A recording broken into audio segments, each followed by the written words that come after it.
صباح الفل. النهاردة هنعمل وجبة غدا مشبعة جدا، وكمان هنعملها من ربع كيلو من اللحمة المفرومة ومعاها كوسة، وهنعمل صينية تحفة جبارة تكفي 5 أو 6 أشخاص. قطعة واحدة منها مشبعة جدا جدا، وطعمها بجد زي العسل. لو أول مرة بتشوفوني أنا مرت، ما تنسوش تعملوا لايك للفيديو، مستنية تعليقاتكم الحلوة. ويلا بينا نبدأ وصفة النهاردة.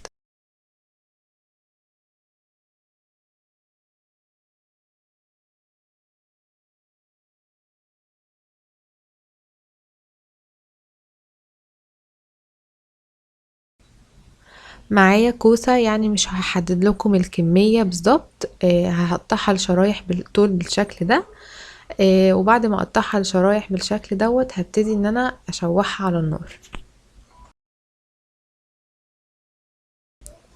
في طاسة بقى فيها شوية زيت مع سمنة او زبدة مع زيت. هبتدي ان انا اشوح الكوسة لما تاخد لون حلو كده على الناحية دي، اقلبها على الناحية التانية، وبعد كده ابقى اطلعها على المناديل بتاعة المطبخ. والحرارة بتاعة النار انا مخليها عالية شوية.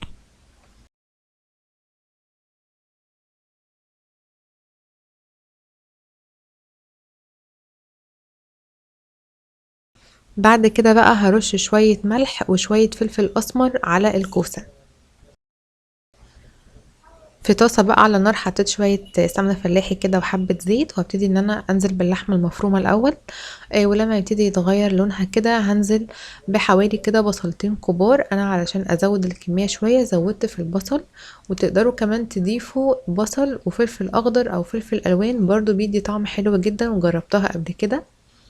وبعد كده هقلب البصل مع اللحمة، وهحط بقى البهارات بتاعتي. هحط الملح، هظبط الملح بتاعي، هحط فلفل اسمر، وكمان شويه من جوز الطيب وشويه من الكزبره. وبحب قوي دايما احط في اللحمه شويه قرفه صغيرين، لانهم بيدوا طعم حلو قوي.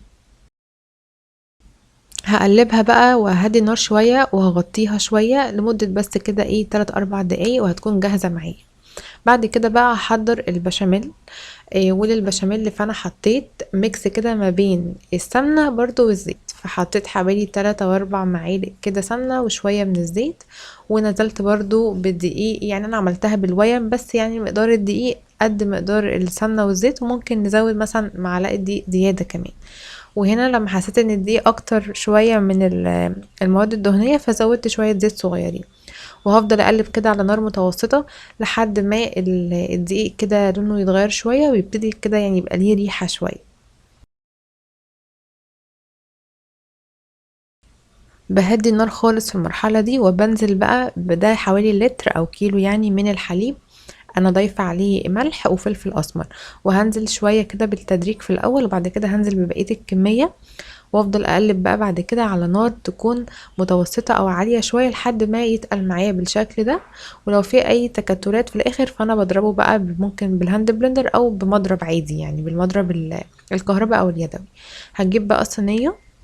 الصينية ديت مستطيلة، بس العرض بتاعها يعني كبير شوية. فانا هحط في الاول فيها شويه حته سمنه صغيره، وحطيت بشاميل. وبعد كده بقى هرص الكوسه بالشكل اللي انتوا شايفينه ده. وفوق الكوسه هرش سوري، هحط شويه بشاميل كمان. وبعد كده هحط اللحمه المفرومه، وفوق اللحمه المفرومه هحط حبه بشاميل كمان. وبعد كده هحط طبقه كمان من الكوسه، وهكذا يعني مع بعض.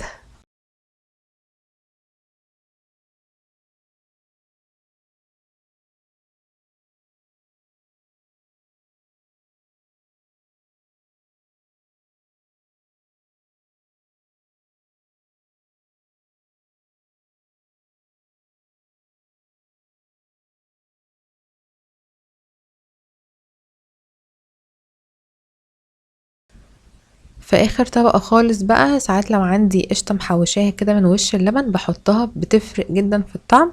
هدخلها الفرن على الرف اللي في النص على درجة حرارة عالية شوية.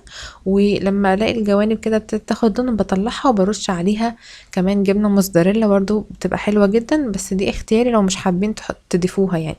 وادخلها الفرن تاني، واشغل بقى الشواية او المروحة فتاخد اللون الجميل اللي انتوا شايفينه ده. وبس كده. طبعا لو قطعتوها وهي سخنة تبقى جوسي خالص وسايحة، لو استنيتوا عليها شوية فهتطلع القطعة بقطعتها. وبجد أكلة تحفة جدا. أنا مش من الناس اللي بتحب الكوسة أبدا، بس الوصفة دي طعمها خرافة، وأنا مستنية رأيكم في التعليقات. أشوفكم في وصفة جديدة، وباي باي.